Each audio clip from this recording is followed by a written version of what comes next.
Yo, it's your boy Dctree, and this is Dctree-Nation, the channel on YouTube that covers hoops and heroes. And today we're talking hoops. We're talking Dejounte Murray, y'all. And these trade rumors are not going away, man. And the more and more I hear fans talk about this thing, the more and more irritated I become. Because I know people aren't making this a money issue, man. The San Antonio Spurs better not make this a money issue, bruh. Like, seriously. Come on now, dog. Come on, man. Because you can make the argument that he's a bargain right now. This joker wasn't even the highest person paid on the team. Derek White was. So he's already a bargain, and we don't necessarily have to worry about this for another 2 seasons, man. What are y'all talking about? Yeah, that's it? That's the best you got? Yeah. Oh, that sucks. And I understand trying to get ahead of things and, you know, dealing with extensions and all that stuff like that. I understand that, right? But this joker averaged 21, 9, and 8. If he does that for 2 more years and he maintains that production for 2 years, that joker deserve a raise, man. How are you gonna deny him that? That's the dumbest thing I've ever heard in my life. Because he's doing what you want players to do. You want them to be drafted, you want them to develop, you want them to learn the system, and you want them to become all-stars and get better. And that's what he's doing. He's holding up his end of the bargain. He comes in every year a better player. Look at the stats, man. Every year he gets better. He's doing his part. So your part as an organization is to pay him. So why are you on the verge, you know, rumor now, this is a rumor. Why are you on the verge of getting rid of him 2 years before this is a big issue for some draft picks, some late first round draft picks from the Hawks, man? That doesn't make any sense. That's not productive. Now, granted, to be fair, like, I don't think Murray is a max player right now. I don't think he's a max player. Now, is he going to be a max player or demand the max in a couple years? If he's steady with this production, this 22, 10, and 10, if he's averaging that, we going to have to consider it, and maybe we can get him to take a little less, because we getting a bargain as of right now, and we're on our way of getting a bargain for the next couple years. So, I mean, you're going to have to break some eggs to make an omelet, man. Like, this whole idea of holding on to this cap space is so perplexing to me. You're going to have to pay someone. And I got news for you. You're not going to attract free agents with cap space alone. Okay? We are not the Lakers. We're not the Celtics. We're not this franchise that people flock to. Okay? So the cap space is not going to get us the big free agent by itself. You have to present a team. You got to present a running mate for this person, this mysterious person that's going to be available. And I say mysterious because fans talk about these superstars like they grow on trees. Like, they're just so available. Oh, get rid of Murray so we can get a star. We can get a superstar. Who are we going to get? The reality of the NBA is that you are not going to win an NBA championship unless you probably have one of the top 5 to 7 players in the league. Period. If you don't have those players, which we don't, you're not going to win. So you have to make a decision as an organization. Like, how are we going to become the Knicks? Are we going to become the Sacramento Kings and just wallow in mediocrity for the next 6, 7, 8 seasons?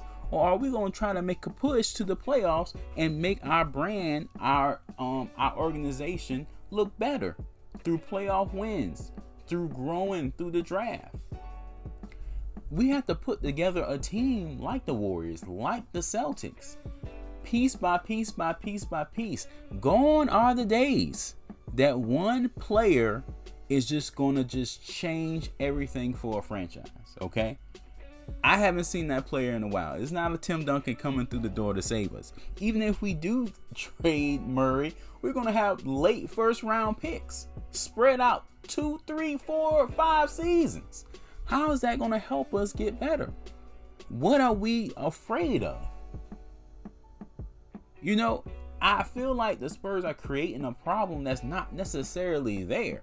oh wow, we're gonna have to pay Murray big bucks in a couple years. Well, pay the man. If his numbers stay like they are now, if they improve, pay him. If they don't, if he experiences a dip, then heck, that's your chance to give him less than what he's gonna request for. But if he's going hard in the paint for the Spurs, you gotta pay that man. Who else you gonna pay? Who else are you gonna go for? Who's this mysterious star that we're waiting for? Everybody's saying, oh, you can't build a team around Dejounte Murray. He's a Robin. He's not a Batman. Well, where the hell the Batman is then? I want to see him. Where is he? You have to play the hand that you are dealt. You got to play the hand that you're dealt, San Antonio. You are dealt a hand where Dejounte Murray is your best player. So what you do is like, okay, you get Dejounte and maybe you try to get an Ayton. You get Dejounte or maybe you try to get a John Collins. You get a Dejounte and you hope and pray that Keldon explodes, that Vassell develops, that Sohan is what we think he is. And you run with that. You build a team brick by brick, block by block. It's gonna require you spending some money. We're just gonna develop this guy, go through all these years of developing this guy do what we ask him to do, get better, and we're gonna trade him for kibbles and bits. Come on, man. For kibbles and bits. Come on, y'all, man. That doesn't make any sense. Well, you know, he's represented by Clutch Sports, and they really want to get their clients money, and he may leave the San Antonio Spurs anyway. Guess what? That's part of the business. You have to compete. You have to compete. Okay? You have to develop players around him that makes him want to stay. That's how winning is done. You have to compete. Some teams compete by saying, hey, we can give you the best avenue to a championship. Some teams compete, hey, we can give you the best avenue to being a commercialized player, endorsements. Or they say, hey, we can pay you more than anyone else. That's the classic way of doing it. You can't play it safe, San Antonio, on this. Don't play it safe. Don't play it safe. Now, if he comes out next year and lays a complete egg, then maybe you might have to say, okay, this guy isn't going to be, worth this set amount of dollars, this set amount of coins. But you can't play it safe for a player like this, especially when the interest is so high for him. You have to compete. You have to compete to keep the guy.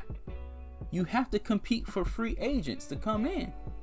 And you do that by having some players in place that make San Antonio look appealing. You can't just have a bunch of rookies, a bunch of 20-year-olds, and expect a star to come to San Antonio. That doesn't make sense. And one more thing before I get out of here. I'm not saying that Dejounte Murray is untradeable, that he's untouchable. He shouldn't be untouchable. No one on this team should be untouchable. We've been missing the playoffs like crazy. But if you're going to trade him, make sure the trade makes the team better. First round draft picks, late first round draft picks are a crapshoot in itself, man. I seen some of the info on potential trades with the Hawks. Yo, we're gonna have their pick in 2028. What the heck? Ain't nobody care about no 2028, man. What about now? What about next season? What about a couple seasons from now, man? So we basically trading Murray for a pick. One pick, basically. We're going to have other picks, but they don't kick in till like 2025, 2026. Come on, man. Come on, y'all, man. Let's play this year, see what we got, see what happens. Something special could happen. And then next summer, you can try to trade them then. Or something like that, okay? Because we're not getting any deals in return. We're not getting any players in return. We're not getting any facts in return. And there's even rumors of possibly the Hawks putting Collins back in the trade possibilities, which is goofy to me because, getting John Collins only really makes sense unless you keep Murray. You put them together, form Voltron, Power Rangers, man. Put the Zords together and we get better. dude, man, this situation got me ranting. Got me ranting and raving. But I just had to make a video about this because I'm like, yo, what are we doing? What are we doing? Would it be great to have a Ja Morant? Sure. Would it be great to have a Steph Curry? A young LeBron James? Of course it would. But that Ja ain't happening, Captain. We got Murray. That's who we got, okay? So we lock him down, and then we develop our next guy. Keldon up next. Vassell, Primo, they up next. And we formulate a 3-4 player team, a nucleus that can compete in the playoffs. That's what we do. We play the hand that we are dealt. We don't just get rid of the hand for kibbles and bits. Come on, man. Man, my rant over, y'all.